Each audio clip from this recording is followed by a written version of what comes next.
The baby was left alone in the biting cold, her tiny cries lost among broken metal and silence. No one came, no one noticed, until a stray dog, a soul just as forgotten, lay down beside her and refused to leave. This is the story of two broken hearts, and the miracle that saved them both. The city of Arvinholm woke under a thick blanket of mist, its towering glass structures and cracked sidewalks swallowed by a formless, shifting sea of gray. Cold seeped through the alleys and the vast expanse of the industrial district, where a forgotten scrapyard, once a bustling center of metal trade, now lay abandoned to rust and silence. Amidst the skeletal remains of old cars and twisted beams, a lone figure moved with silent purpose. A dog, battered by time and misfortune, yet still carrying an air of innate nobility. Aurum was a German shepherd of around 6 years old, with a coat once sleek, black, and rich tan, now dulled and patchy from neglect. His body was lean, too lean, the muscles under his skin prominent like shadows clinging to bone. His ears stood alert, high, and noble. The one bore a scar that split the fur down its edge, a memento from his past life as a trained K-9 unit. In those days, Aurum had been a protector, a hero to men he once trusted. But when the funding dried up and his handler moved away, Aurum was abandoned, like the junk now surrounding him. Yet, even in abandonment, he carried the discipline etched into him through years of loyalty. He moved with deliberate grace, cautious but unbroken. As the morning stretched onward and the mist began to thin, Aurum's sharp senses caught a sound not belonging to the clatter of metal or the scuttling of rats. A soft whimper, almost swallowed by the vastness of the scrapyard, drifted to his ears. His body tensed, then shifted, paws moving nimbly across shards of rusted debris as he followed the noise. He stopped before a battered metal drum half buried under a pile of tires, his nose twitching, drawing in the scent. Foreign, fragile, human. Nudging aside the tires with his strong snout, Aurum uncovered a bundle wrapped in a faded pink fleece blanket, worn thin at the edges and stained by dirt. Inside the makeshift cradle was a baby girl, impossibly tiny against the vastness of the cold metal. Her cheeks were flushed with cold, but her small chest rose and fell steadily. Strands of soft, almost white blonde hair clung to her forehead, and when her eyelids fluttered open, a pair of brilliant blue eyes stared up into Aurum's brown ones. For a heartbeat, the world around them held its breath. Then, instinct, pure and unfaltering, took over. Aurum lowered himself protectively around the infant, his body blocking the chill wind, his breath forming small clouds that misted gently over the baby's head. Elsewhere, 2 blocks away, a woman trudged through the damp streets, her worn boots splashing through shallow puddles. Elsa Morel was in her early 30s, of average height and slight build, with long chestnut hair usually tied into a messy bun and a pair of alert, intelligent hazel eyes that missed little. Her sharp cheekbones and slightly upturned nose gave her a mischievous air, though a closer look revealed a kind of thoughtful weariness beneath her vibrant smile, a mark left by years of freelancing, scraping by job to job, chasing fleeting moments of beauty in a city that too often hid it. Elsa had been a photographer since her teenage years, inspired after her father, a journalist, vanished during a conflict overseas. She carried her battered camera like a talisman, capturing moments of hope to ward off the darkness she knew all too well. On that morning, Elsa had been wandering aimlessly, camera slung around her neck, searching for something, anything, to inspire her next photo series. Drawn by an inexplicable pull, she found herself wandering into the fringes of the scrapyard. Through the mist, she spotted a shadow moving with a strange deliberateness. Squinting, she lifted her camera, adjusting the focus until the scene before her became heartbreakingly clear. A German shepherd, weathered yet dignified, standing guard over a small, fragile bundle in a rusted drum. Without thinking, Elsa began snapping pictures. Each click of the shutter captured not just an image, but a story of loss, of resilience, of an unlikely guardian rising from the ruins of forgotten things. When she finally lowered the camera, her hands trembling slightly, she realized the gravity of what she was witnessing. Setting caution aside, she approached slowly, arms held wide to show she meant no harm. Aurum growled low, a deep, warning rumble vibrating through his chest. But as Elsa crouched at a respectful distance and spoke in soft, soothing tones, the dog seemed to assess her, then reluctantly stepped aside, keeping a wary eye on her. Gently, Elsa peeled back the blanket to check on the baby. The child stirred, her small mouth opening in a silent mewl. Relief flooded Elsa as she realized the baby was alive, though cold and weak. She grabbed her phone with fumbling fingers and called emergency services, rattling off the location as her eyes remained locked on the strange pair before her. The abandoned dog and the abandoned child, clinging together in a world that had forgotten both. Within minutes, sirens pierced the quiet morning. A battered white van bearing the logo of the Arvenholm Animal Services pulled up alongside a bright yellow ambulance. From the van emerged Officer Julian Tovey, a stout man in his mid-40s with a gruff demeanor, a thick salt-and-pepper beard, and eyes so deeply set they seemed almost hidden beneath his heavy brow. Julian was known among the locals for his bark being worse than his bite. He had a soft spot for strays, a legacy from growing up the son of a veterinarian in the rugged countryside. Julian took one look at Aurum, the battered but noble posture of the dog, and muttered, "You poor bastard," with a mixture of pity and admiration. As paramedics carefully lifted the baby onto a stretcher, Julian approached Aurum slowly, speaking in low tones, coaxing him toward the van. Aurum hesitated, his gaze torn between the departing infant and the unknown man. Only when Elsa knelt beside him, whispering encouragement, did Aurum finally allow the slip of a leash over his head.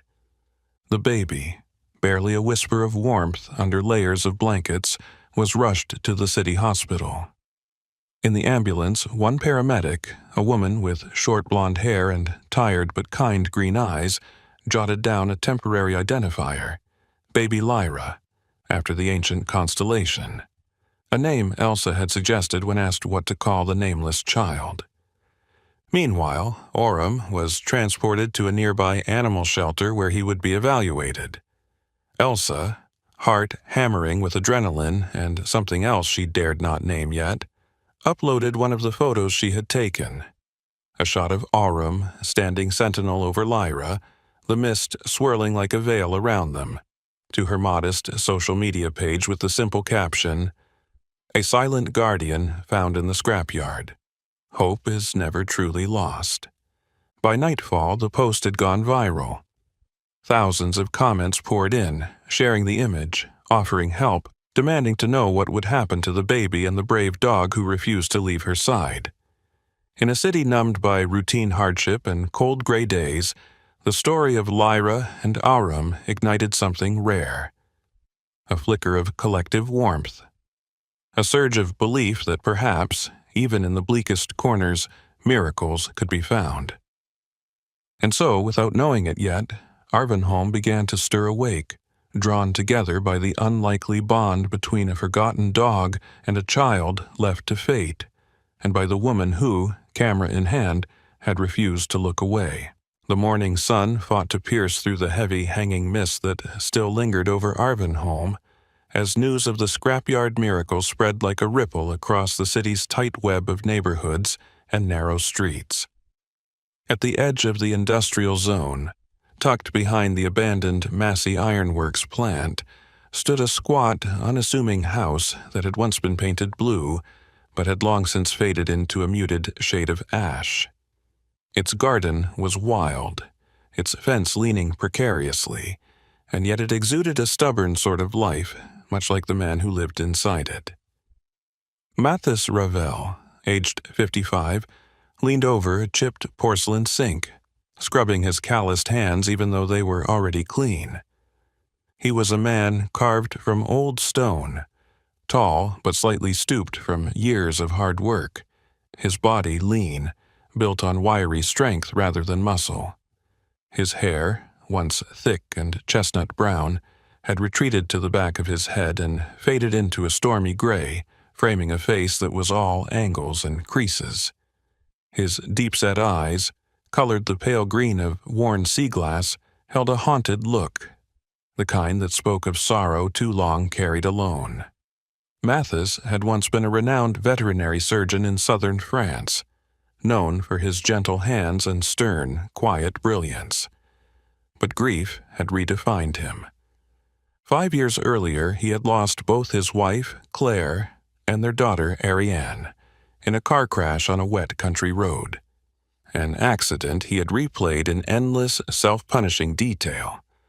Since that day, Mathis had abandoned his practice, left his homeland, and drifted until he landed in Arvenholm, a place where no one asked too many questions. Here, he patched old engines for cash, fixed neighbors' fences, and disappeared behind the silence of his small house.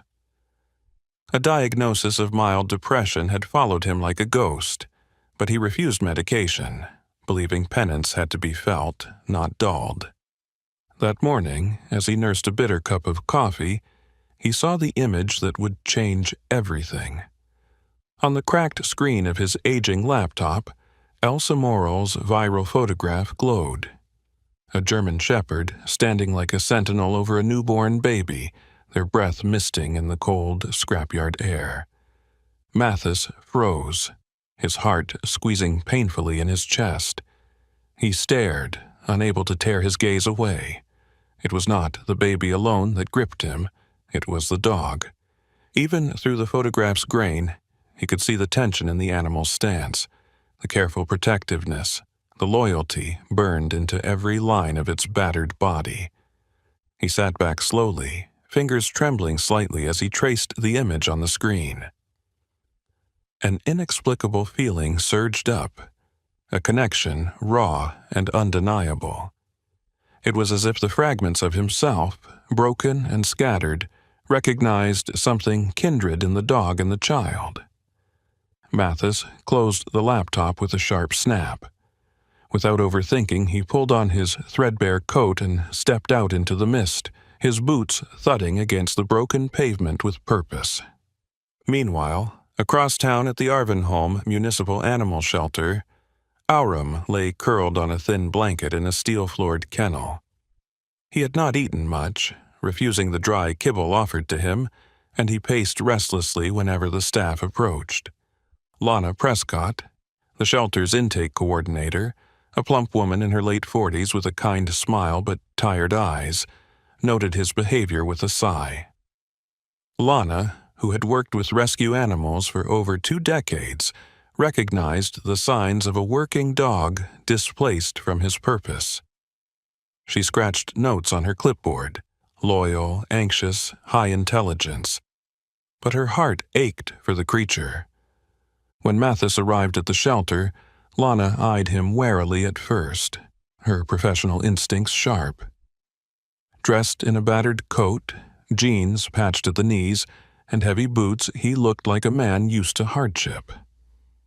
But when Mathis spoke, his voice low and precise, explaining he wanted to foster both the baby and the dog, if allowed, something softened in her. She led him to Aurum's kennel without another word. At first sight, Mathis and Aurum merely stared at each other, 2 broken souls appraising the damage of the other. Slowly, Mathis knelt, holding his hand out palm down. Aurum crept forward cautiously, nose twitching. After a long moment, he placed his head under Mathis's hand, as if surrendering a burden too heavy to carry alone. Lana's heart squeezed tight at the sight. "He's yours if you want him," she said softly. Arrangements were made quickly. At the same time, across town, social services processed emergency paperwork to find a temporary guardian for the baby, now officially named Lyra Morell, since Elsa had insisted her name not be forgotten amidst bureaucracy. The hospital's pediatric team confirmed Lyra was healthy apart from mild dehydration and exposure symptoms. Mathis, through sheer force of quiet will, convinced the authorities to consider him for temporary guardianship. He had experience with medical care. He had a stable, if modest, living situation. And most importantly, he had shown genuine concern where others had only gawked at the sensational story. Nora Van Dalen, the assigned caseworker, a brisk woman in her early 40s with sleek blonde hair and an air of no-nonsense efficiency, met Mathis at the shelter to assess him. She questioned him sharply about his intentions, his past, his resources. Though wary, Nora was ultimately moved by his candor and the evident bond already forming between him and the stoic German shepherd. That evening, Mathis returned home with Aurum trotting silently beside him, the dog moving as if he belonged there already. Inside the house, Mathis set up a temporary nursery in the sunroom, cleaning out the dust and setting down a battered but sturdy crib salvaged from a neighbor's garage sale. He had little by way of toys or baby clothes, but he had bought what he could afford: soft blankets, a few bottles, a second-hand stroller. When Lyra arrived, swaddled tightly and carried by a nurse, she was placed gently into the crib. Aurum, ever watchful, lay curled beneath the crib without command, resting his chin on his paws, his deep brown eyes half-lidded but vigilant.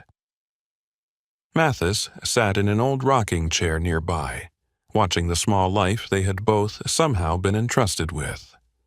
The baby stirred, cooed softly, then settled back into sleep, one tiny hand curled toward the sky as if reaching for something unseen.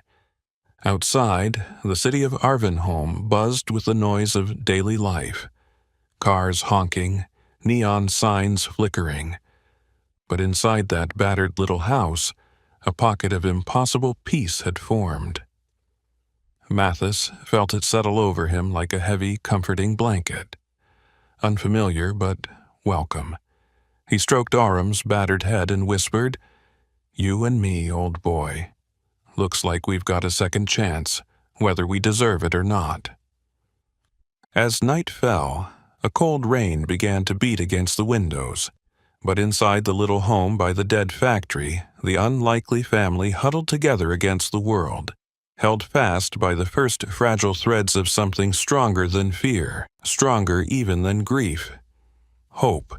The days after Lyra's arrival settled into a strange, exhausting kind of miracle, stretching and reshaping the quiet life that Mathis Ravel had carved out for himself. The small house, once a bastion of silence where dust motes danced lazily in shafts of light, now pulsed with sound and life: thin, newborn wails, the rhythmic creak of the old rocking chair, the click of Aurum's nails pacing restlessly across the worn wooden floors. Mathis, unused to the raw, unrelenting demands of a tiny, fragile life, found himself both humbled and terrified by the magnitude of it. Caring for Lyra was nothing like the surgical precision of veterinary work he once excelled at. There was no textbook that could tell him how to quiet a hungry cry at 3 a.m, or how to read the subtle shift in her breathing that meant she was about to wake. His hands, once steady over operating tables, now fumbled with baby bottles and snaps on minuscule onesies. Mathis, tall and lanky with fingers meant for intricate work, now felt clumsy, awkward, bending his long frame awkwardly over the crib to lift her, cradling her tiny body as if she might break under his touch. His sleep, never deep since the accident years ago, became fractured into brief, light dozes. The circles under his pale green eyes darkened, and the lines etched into his weathered face deepened. But there was something different now. A lightness that began to slowly crack through the grief-hardened shell he had worn for so long. Throughout it all, Aurum remained an unwavering sentinel. The German shepherd's loyalty, once trained into him and now perhaps shaped by deeper instincts, manifested in ways that even Mathis, a former vet, found moving. At night, Aurum lay pressed against the crib, his ears flicking at every whimper, his heavy sighs timed almost perfectly to Lyra's restless shifting. When Lyra woke crying, it was often Aurum's gentle, steady breathing that calmed her faster than any lullaby Mathis could muster. Sometimes, in the long silver hours before dawn, Mathis would sit with a mug of bitter coffee cooling in his hands, watching the two of them, baby and dog, finding comfort in each other's presence, and feel something close to awe. Twice a week, Nora Van Dalen came to the house for wellness checks. Nora, a Dutch woman who had lived in Arvenholm for over a decade, was in her early 40s, with short ash-blonde hair, usually pinned in a no-nonsense bun at the nape of her neck. She dressed neatly but practically, favoring sensible cardigans and slacks, her slight build and soft features offset by an unmistakable firmness in her manner. Nora had the professional calm of someone who had seen every shade of human struggle but carried a small silver cross on a chain around her neck, a quiet token of her belief in second chances. Years working in social services had taught her skepticism, but it had not yet extinguished her hope. At first, her visits were brisk, clinical, checking Lyra's vitals, inspecting the cleanliness of the home, observing interactions between man, dog, and child. But over time, as she watched Mathis struggle and persevere, as she noted the genuine care in every one of his awkward movements, her approach softened. On one visit, she stayed a little longer, accepting a cup of instant coffee Mathis hastily brewed, and sitting at the small kitchen table littered with baby bottles, newspapers, and half-fixed mechanical parts. That day, as Lyra napped in the sun-warmed crib, Nora asked about the faded black-and-white photographs that lined the mantel above the cold fireplace. Mathis, usually reticent, surprised himself by answering. He spoke in low, measured tones about Claire and Ariane, the laughter that once filled these rooms, the plans that were shattered, the long years afterward spent in silence and regret. Nora listened without interrupting, her hands curled around her chipped coffee mug, her hazel eyes steady and full of something Mathis could not immediately name, understanding, perhaps, or forgiveness. In turn, she told him a little about her own past. Growing up as a pastor's daughter in a small village where compassion was measured against impossibly rigid standards, and how moving to Arvenholm had been her own rebellion against a life mapped out too tightly by expectation. It was not a grand confessional exchange. Rather, it was the kind of slow, tentative sharing that built bridges not with grand gestures, but with simple human acknowledgement. Meanwhile, Aurum continued to weave himself into the fabric of their new life. Mathis quickly realized that the dog had an almost supernatural awareness of Lyra's needs. When Lyra's cries escalated into frantic wailing, Aurum would bark, not loudly, but sharply enough to summon Mathis if he had dozed off or been distracted fixing something. If a visitor approached the door, a courier, a neighbor, even a stray cat, Aurum would place himself between the baby and the perceived threat, his stance low, ready, protective, without being aggressive. Mathis marveled at the dog's intuition and came to rely on it almost instinctively. One rainy afternoon, as heavy drops battered the thin roof and turned the streets to rivers of mud, a minor crisis erupted. Lyra had spiked a low fever, her soft cheeks burning under Mathis's worried hands. He bundled her carefully, cradled her against his chest, and prepared to drive her to the clinic, only to find his battered old truck stubbornly refusing to start. Panic surged, brief, cold, sharp.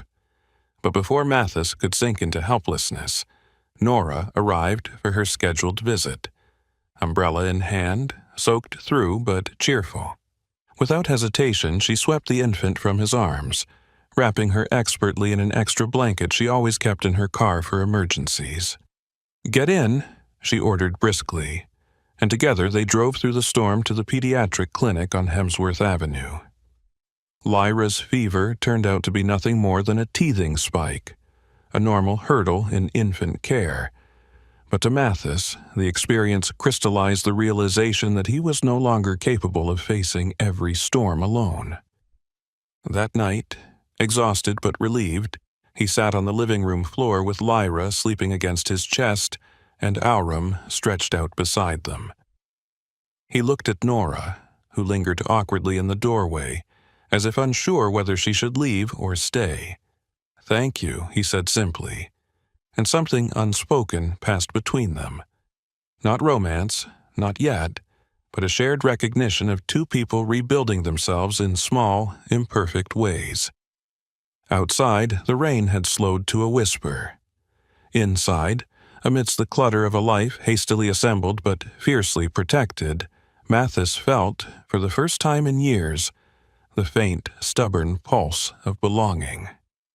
Lyra stirred against him, her tiny hand clutching the fabric of his shirt, and Aurum's slow, steady breathing filled the space between them with a lullaby older than any song. In that modest, worn house on the forgotten edge of Arvenholm, a new rhythm had taken root, a cadence of cries, barks, and heartbeats that, against all odds, sounded very much like the beginning of a home. The crispness of early autumn had begun to creep into Arvenholm, dressing the battered streets in pale morning mist and littering the sidewalks with the first fallen leaves. The house behind the old ironworks, once a relic of sorrow, now pulsed with a fragile energy as Lyra's laughter filled the corners that had once known only silence. Yet, with every sunrise, Mathis felt the weight of impermanence pressing against his heart, a quiet, relentless reminder that the small, miraculous world he had built with Aurum and Lyra might not be his to keep. The knock came on a Saturday morning when Mathis was sitting cross-legged on the living room rug, showing Lyra how to stack brightly colored blocks. Aurum lifted his head from where he lay at Lyra's side, a low growl humming from deep within his chest. Mathis rose, brushing sawdust and dog hair from his jeans, and approached the door with cautious steps.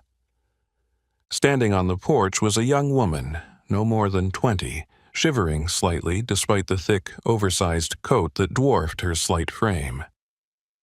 Her hair was a matted tangle of dark brown waves tucked beneath a gray knit beanie, and her pale face was framed by sharp, almost delicate features that had lost the softness of youth to hardship. Her hazel eyes, wide and hollowed by exhaustion, darted nervously from Mathis to the interior of the house. "My name is Annika Falco," she said, her voice brittle like old glass, carrying an accent that hinted she had grown up somewhere near the city's rougher edges. I think you have my daughter." Mathis stiffened, his mind scrambling to process her words. He stepped outside, closing the door behind him, instinctively shielding the warm, precarious world inside from this ghost who had appeared from the mist. "Explain," he said, his voice low and even. Annika wrung her hands together, biting her lower lip until it turned white. She was short and thin, too thin, as if she hadn't had a proper meal in weeks. Her movements were fidgety, full of the nervous energy of someone who had spent too long looking over her shoulder. "Her name," she began, her throat working around the word. "I named her Callie. I gave birth to her in secret. My family, they wouldn't let me keep her. My boyfriend, She trailed off, the words crumbling. "He was violent. I had nowhere to go, no one to help. I panicked." Mathis listened in silence, his face an unmoving mask, while a war raged inside him. Part of him wanted to believe her, to believe that someone so small and broken had been forced into an impossible corner. Another part of him, the part hardened by years of loss, screamed caution. "I didn't want to leave her," Annika whispered, "but I thought, if I left her somewhere someone could find her. Somewhere people wouldn't just walk past. Maybe she'd have a chance." Her voice cracked on the last words, and for a moment she was just a frightened child herself, standing in the mist, begging for redemption. Inside, Lyra, or Callie, as Annika claimed, began to fuss. Mathis turned instinctively at the sound, and in that fraction of a second Annika tried to look past him into the house, her face crumpling with yearning. Before Mathis could respond, a car pulled up at the curb. A woman stepped out, tall and lithe, her long chestnut hair coiled into a loose braid, a leather camera bag slung over one shoulder. Elsa Morrow, the freelance photographer who had first captured the image of Aurum and Lyra, had been following the story closely, driven by a gnawing sense that it was far from over. Elsa had the easy grace of someone used to moving unseen, yet her keen hazel eyes missed little. Today they were narrowed with sharp suspicion. She approached cautiously, flashing a small apologetic smile at Mathis before turning her attention to Annika. "I am sorry to intrude," Elsa said, her voice soft but firm. "I've been documenting this story. I just wanted to understand more. It's important." Annika visibly recoiled at the sight of the camera, pulling her coat tighter around her. Mathis stepped between them, one hand unconsciously brushing the doorframe. "Now's not the time," he said curtly, but Elsa didn't leave. She stood back, observing, her instincts prickling. Something in Annika's story felt off, the jagged way she spoke, the inconsistencies in her body language, the strange lack of detail about Lyra's early days. Annika, sensing the scrutiny, turned her hollow eyes back to Mathis. "Please," she whispered. "I just want to see her. I need to—" Mathis hesitated, the pull of compassion warring with the protective instincts that had rooted themselves in his bones. His mind raced back to the night spent holding Lyra against his chest, the way she clutched his shirt with tiny fists, the quiet trust she offered without question. Could he tear that bond apart on the word of a stranger? "I need to verify your story," Mathis said finally, his voice steady but not unkind. "I won't just hand her over without being sure." Annika sagged against the porch railing, nodding numbly, as if she had expected nothing less. Later that day, Mathis contacted Nora Van Dalen, explaining everything with careful precision. Nora listened without interruption, her face unreadable over the crackling line.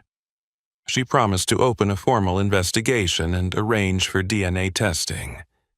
Mathis hung up, feeling as though the air itself had thickened around him, each breath heavier than the last. Elsa stayed a while longer, sitting silently on the porch steps, her camera forgotten at her side. As the sun dipped low, she finally spoke, her voice barely more than a whisper. "Be careful," she said. "Sometimes, people who lose everything will say anything to get it back. And sometimes, they're telling the truth." Mathis said nothing, only nodded, watching as she disappeared into the lengthening shadows. Inside, Aurum had positioned himself squarely between the crib and the door, his amber eyes fixed and unblinking. Mathis knelt beside him, resting a hand on the dog's broad head. Lyra gurgled softly in her sleep, her tiny fingers curling towards the sky, oblivious to the storm gathering outside. And Mathis, for the first time since finding her, realized with chilling clarity that love alone might not be enough to keep her safe. The gray sky over Arvenholm hung low and heavy as the city woke to another brittle morning. the kind where the street seemed suspended in a perpetual pause, waiting for something to shift. In the small house near the dead ironworks, Mathis Ravel sat at the kitchen table, his rough hands cradling a chipped mug of black coffee gone cold.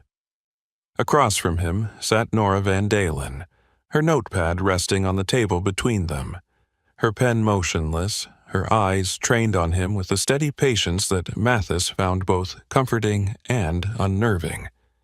Nora was dressed in her usual muted tones. Today, a charcoal blazer over a cream turtleneck, practical slacks tucked into low boots. Her ash-blonde hair was pinned back in its typical no-nonsense style, a few loose strands softening her otherwise brisk appearance. She was a woman shaped by pragmatism, by years of walking into homes filled with uncertainty, pain, or hope, never knowing which she would find. Yet she carried an underlying warmth, the kind that crept up slowly like sunlight through thick clouds. "We received confirmation this morning," Nora said finally, her voice even, professional. "The DNA test verifies that Anika Falco is Lyra's biological mother." The words hung between them, heavier than any winter frost. Mathis stared at his coffee, feeling an invisible thread in his chest pull taut and fray at the edges. Nora hesitated, giving him time. She was good at that, letting silence do its work. Finally, Mathis looked up, his pale green eyes clouded but steady. And now, she set her notepad aside. "We organize a custody hearing, a preliminary one, informal, just you, Annika, myself, and Officer Keene to witness. No lawyers yet, unless either side requests it. The goal is to make a recommendation to family court based on the best interest of the child." Officer Keene had been assigned to oversee Lyra's case once foul play had been ruled out. He was a tall, stoop-shouldered man in his 50s with thinning ginger hair and a perpetually wind-chapped face. Known for his quiet sense of humor and his methodical approach, Keene had built a reputation for fairness in a system that often seemed anything but. Mathis rubbed a hand over his face, the bristles of his short beard rasping under his calloused fingers. He had known this was coming. From the moment Annika had appeared, trembling and desperate, he had known. Still, it didn't make the reality any easier to bear. "She left her," Mathis said, not with anger, but with a deep, abiding ache. "Left her in the cold, alone." Nora nodded slowly. "She did, but circumstances matter, and guilt matters. The court will look at her current ability to provide a safe, loving home. People can make mistakes they regret for a lifetime." Mathis let out a long breath. "I made mistakes too." And because he needed someone to understand, because he needed to explain why he clung to Lyra not as an act of pity but of redemption, he began to speak of Claire and Ariane. He told Nora about the rainy night when the phone call came, about rushing to the hospital and the endless corridors that smelled of bleach and despair. About holding Claire's hand as she slipped away. About the tiny, broken form of Ariane lying too still in a sterile crib, machines blinking uselessly around her. He spoke not with theatrics, but with the hollow, scraped-out voice of a man recounting the geography of his own ruin. Nora listened, her hazel eyes glinting with unshed tears she refused to let fall. When he finished, silence reclaimed the room. Aurum, lying beneath the table, let out a low sigh, his body pressed close to Mathis's leg as if to anchor him. "I thought," Mathis said quietly, "that whatever penance I had coming, it was fair. That I didn't deserve to heal. Then she arrived, Lyra. And for the first time, I remembered what it felt like to hope." Nora reached across the table, not touching him but setting her hand palm up between them, a silent offer of shared weight. Mathis didn't take it, but he nodded, the smallest gesture of gratitude. The custody meeting was set for the following afternoon in a small room at the Family Services building. The room was plain. Cream walls, fluorescent lights that buzzed faintly overhead, a battered conference table surrounded by metal chairs. No courtrooms, no gavels, just a place for difficult conversations. Annika arrived first, her hair brushed and clean, her coat replaced by a worn but tidy sweater. She sat wringing her hands in her lap, her face pale but determined. Officer Keene stood near the door, arms folded across his broad chest, his presence a silent reassurance. Mathis entered carrying Lyra against his chest, her tiny body bundled in a soft blue blanket. He had dressed her in a simple white onesie, adorned with tiny golden stars. Aurum, though not allowed in the building, waited faithfully outside the glass doors, sitting so still he seemed carved from stone. Lyra, sensing the tension, whimpered softly. Mathis rocked her gently, feeling her calm under his touch. Nora began the proceedings, her voice a calm current guiding them forward. She outlined the situation: biological connection, abandonment under duress, the bond formed between Mathis and Lyra, the necessity of considering Lyra's emotional stability. Then she asked Annika to speak. Annika's voice trembled at first but gained strength as she spoke of the nights she had spent awake in shelters, the jobs she had scraped together, the therapy sessions she had attended to deal with her trauma. She spoke of the way guilt had gnawed at her, how she had followed the news, praying the baby she had left behind had found safety. Mathis listened, his heart a raw, open thing. He believed her, or at least he believed the regret. Pain, he knew, could twist good people into desperate shapes. When it was his turn, Mathis stood and spoke quietly of Lyra's laughter filling the hollows of his house, of the way Aurum watched over her with a devotion that defied language. He spoke of late nights pacing with her in his arms, singing songs he barely remembered, and of how he had begun to dream again because of her. When Nora asked him for his recommendation, Mathis swallowed the lump in his throat and said, "She deserves her mother. But I want to stay in her life. She deserves all the love she can get." A silence followed, heavy with meaning. Before leaving, Mathis placed a small object into Annika's trembling hands, a pocket-sized voice recorder. He had filled it with the soft breathing and occasional low whines of Aurum, the lullabies of a dog who had guarded Lyra's nights. "For her," Mathis said simply, "when she can't sleep." Annika clutched it to her chest, tears slipping free despite her effort to hold them back. As Mathis walked out into the cold afternoon, Aurum rose to meet him. He placed a hand on the dog's broad head, steadying himself. They would not return to an empty home. It was filled with memories now. Memories that would never fade, even if the child they had saved had to walk another path. The days that followed Lyra's departure stretched long and thin, like threads pulled too tight across an old loom, threatening to snap at the slightest strain. The house near the ironworks, once alive with the babble of a child and the soft shuffle of small hands exploring the world, sank back into silence. Dust gathered in the corners again. Shadows lingered longer across the floorboards. Mathis moved through it all like a ghost, a man untethered from the fragile, precious life he had rebuilt. Aurum mirrored his grief in a way no human could have. The German shepherd, whose broad shoulders and sharp, intelligent eyes had once bristled with energy, now lay listless beside the empty crib. His once glossy black and tan coat grew duller, his appetite all but disappeared. Mathis tried coaxing him with cooked meats, with long walks, with toys he had fashioned himself, but Aurum would only nudge the food with his nose and return to his vigil beneath the crib, where Lyra's scent still faintly clung to the blankets. Mornings were the worst.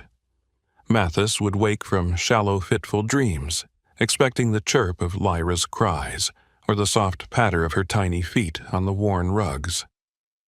Instead, there was only the groan of the old house settling around him and the distant rattle of trains passing through Arvenholm's forgotten industrial heart. He poured coffee he never finished, repaired things that didn't need fixing, lost himself in idle tasks around the workshop. Even the mechanical comforts of tightening bolts and hammering rusted nails brought no solace. Without realizing it, he began to speak aloud to Aurum more and more, filling the aching void with one-sided conversations. The dog would lift his head sometimes as if listening, but his eyes remained dim, waiting for something Mathis could no longer give. One dull Thursday, as rain spattered against the windows and the city huddled beneath a gray sky, there came another knock at the door. This one softer, almost hesitant. Mathis opened it to find Elsa Morel standing there, the ever-present camera bag slung across her shoulder, a bundle of something wrapped carefully in her arms. Elsa looked much the same. Slim, with windswept chestnut hair tucked into a loose braid, dressed in a worn green field jacket and jeans tucked into scuffed boots. Her hazel eyes, usually lively and quick, were tempered by something more gentle today, a cautious hope. "I thought you might need company," she said simply, lifting the bundle slightly. It was an album, thick with printed photographs. Mathis stepped aside and Elsa entered, her presence bringing a faint gust of city air and something harder to define, an insistence on life, on movement, on continuation. She set the album carefully on the kitchen table, brushing away the fine dust that had settled there. "I've been working on something," she said, opening the book to reveal glossy pages filled with images that stopped Mathis's breath short. There was Lyra, wrapped snug in her blue blanket, tiny hands clutched around Aurum's thick mane. There was Aurum lying beneath the crib, eyes half closed in watchful peace. Lyra toddling across the cracked stone walkway with Aurum trailing behind like a patient guardian. Lyra asleep on Mathis's chest as he rocked back and forth in the battered chair. "I called it Second Homes," Elsa said, her voice soft. "Stories of finding family in unexpected places." Mathis turned the pages slowly, reverently, the pictures dragging old emotions through him like tides pulling at buried stones. At last, he looked up, his voice hoarse. "Why bring it here?" Elsa hesitated, fiddling with the strap of her camera bag. "I want to do a public exhibit, here in Arvenholm. Not for profit, not for fame, just to remind people that sometimes it doesn't take blood to build something sacred. You and Aurum, you're part of that story, you're part of what gives it weight." Mathis shook his head at first, instinctively recoiling from the idea of bearing the fragile thing he had held close. But Elsa pressed on, her words gentle but insistent. "There's too much silence already, too many people convinced they're alone. You showed them something different without even trying." She left the album with him, refusing to stay, sensing he needed time to wrestle with himself. As the door clicked shut behind her, Mathis sat there, the pictures laid out before him like an offering, a reminder that even grief could give birth to beauty. Days passed before he called her, a single terse message left on her voicemail. "Do it, but don't make me a hero." The exhibition was held 2 weeks later in a refurbished warehouse on the edge of Arvenholm's Arts District. Elsa transformed the cold concrete space with strings of warm lights and panels of white canvas. The photographs hung in simple wooden frames accompanied by small handwritten captions. The centerpiece of the exhibition was a massive print of Aurum and Lyra in the scrapyard, mist swirling around them like a veil. The dog's battered body curved protectively around the tiny bundle. Elsa titled it simply, Guardian.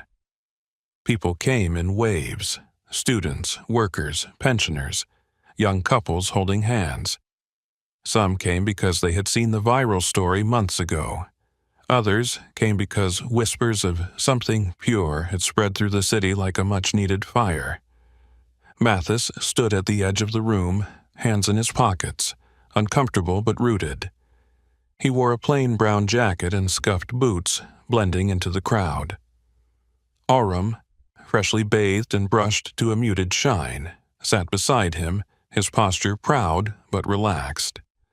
There were moments during the evening when Mathis caught glimpses of faces staring at the photographs with unguarded emotion. An elderly woman wiping her eyes. A young boy tracing the outline of Aurum's shape with awe. A father lifting his daughter onto his shoulders so she could better see the images. Elsa moved among the crowd like a silent conductor, smiling, nodding, sometimes answering questions but often letting the photographs speak for themselves. When she finally reached Mathis, she simply said, "You gave them hope."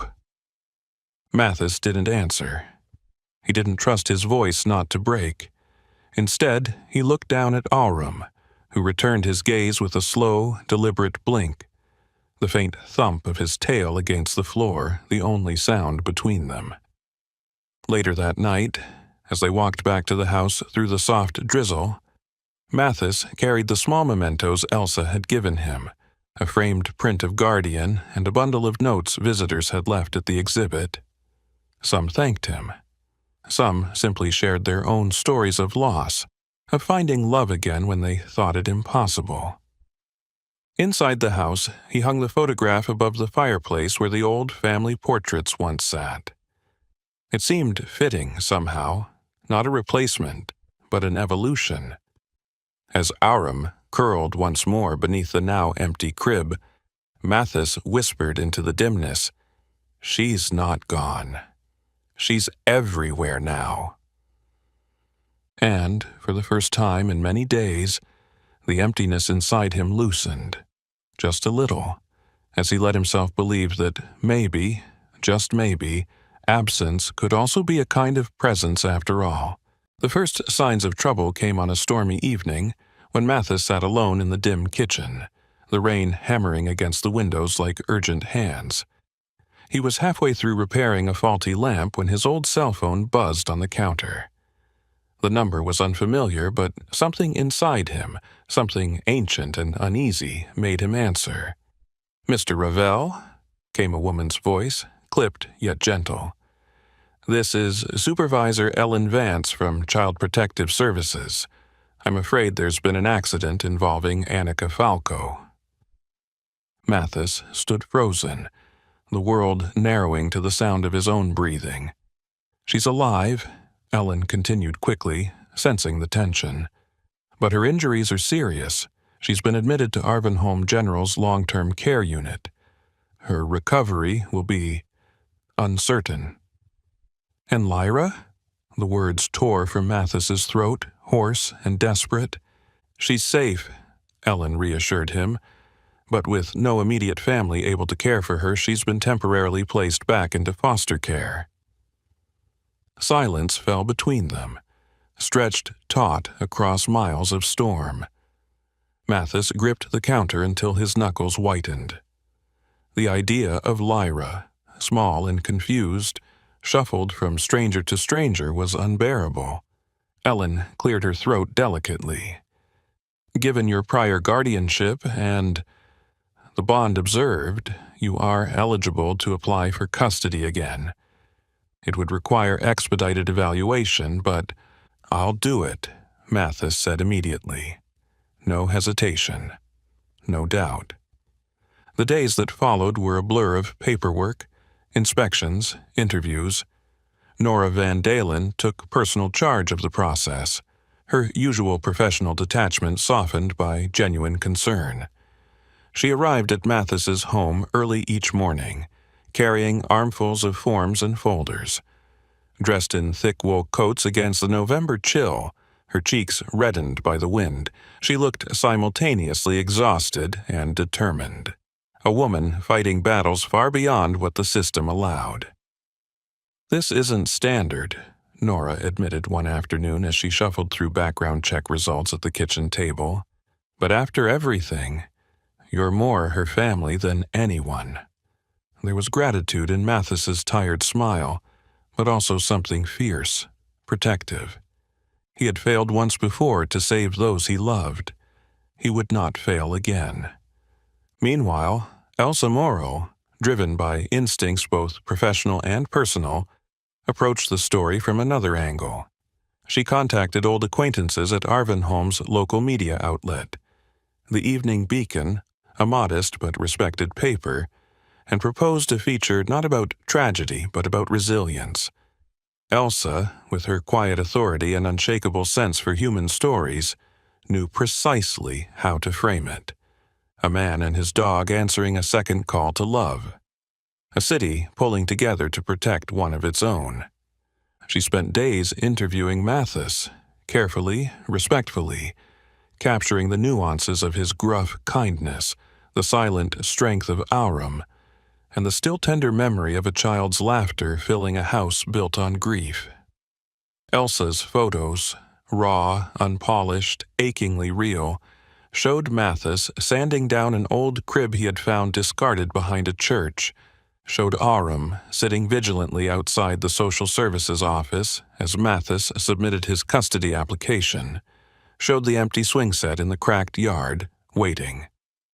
When the article and photographs were published under the title Second Chances, the man, the dog, and the little girl who wouldn't be forgotten, the response from the public was overwhelming. Donations poured into Lyra's trust fund. Strangers left notes taped to Mathis's door, messages of hope, of thanks, of solidarity. For the first time in years, the house by the ironworks did not feel isolated. It felt watched over. Finally, after what felt like an eternity suspended between hope and dread, the call came.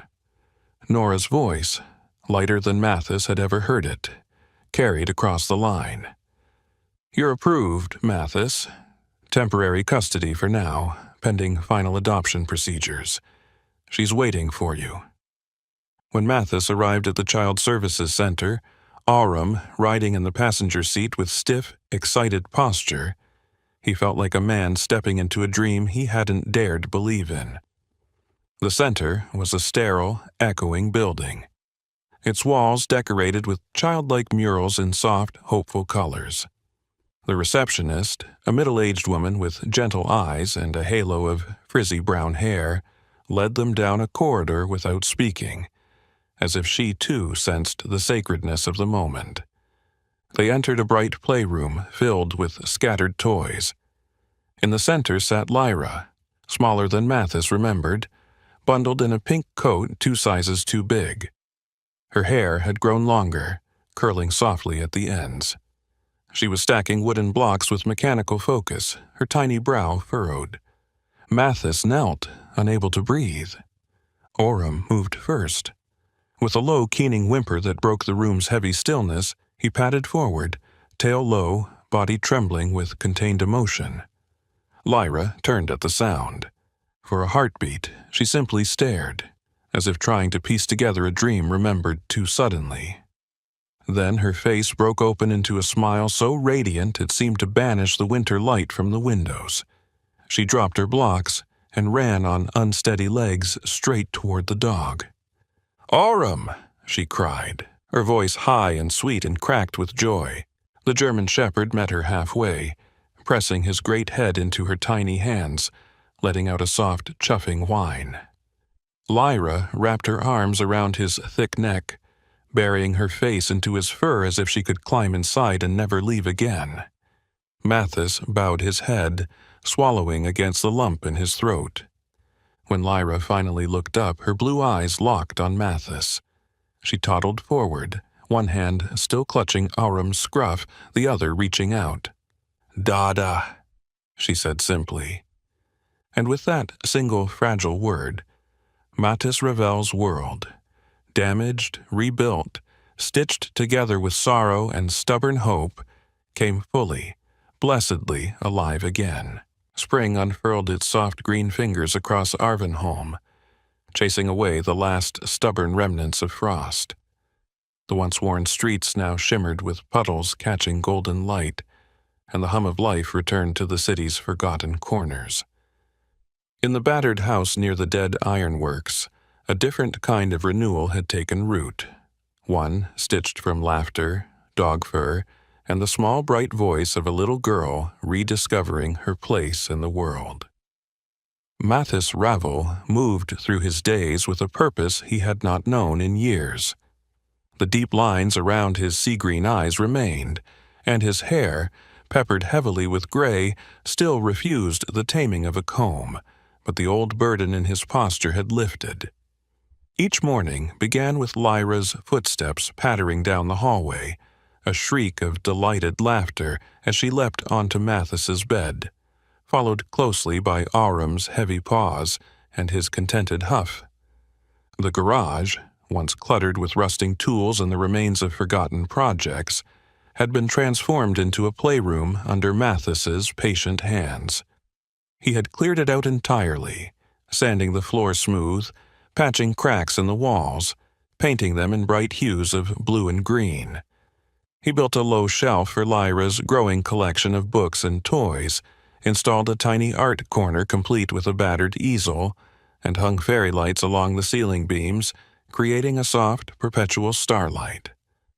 Auram remained Lyra's silent guardian through it all, his sleek black and tan coat gleaming once more under the attention of regular brushing. Though he moved with the measured caution of a dog who had seen too much, his eyes were alive again, especially when Lyra was near. Wherever she wandered, Auram followed, his sturdy body positioning itself between her and any perceived danger with a loyalty that asked for nothing in return. One warm Saturday morning, Mattis stood in the backyard repairing a broken garden fence when a familiar figure approached the gate. Annika Falco, now leaner but steadier, waved hesitantly. She wore simple jeans and a faded denim jacket, her dark brown hair pulled into a neat ponytail. Her face bore the faint scars of her accident, faint lines at her temple and a slight limp. But her hazel eyes, once clouded with guilt and fear, now shone with cautious hope. Mattis wiped his hands on a rag and walked over. Auram, sensing no threat, stood at ease by Lyra's side. "I've been meaning to come sooner," Annika said, her voice rough from nerves, "but I wanted to be stronger for her." She explained how, during her months in the rehabilitation center, she had worked not only on her physical recovery but on her life, attending counseling, securing steady part-time work at a bookstore in the neighboring district, and renting a small apartment 2 blocks from the public library. "I'm not here to take her back," she said quickly, seeing the flicker of guardedness in Mathis's eyes.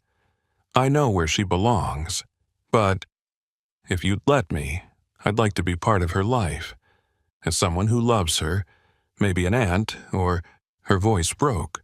Mattis studied her for a long moment. In Annika's posture he saw no entitlement, no selfishness, only a quiet plea, and the beginnings of something new. He thought of Lyra, of her right to a world filled with people who loved her without conditions. Finally he nodded.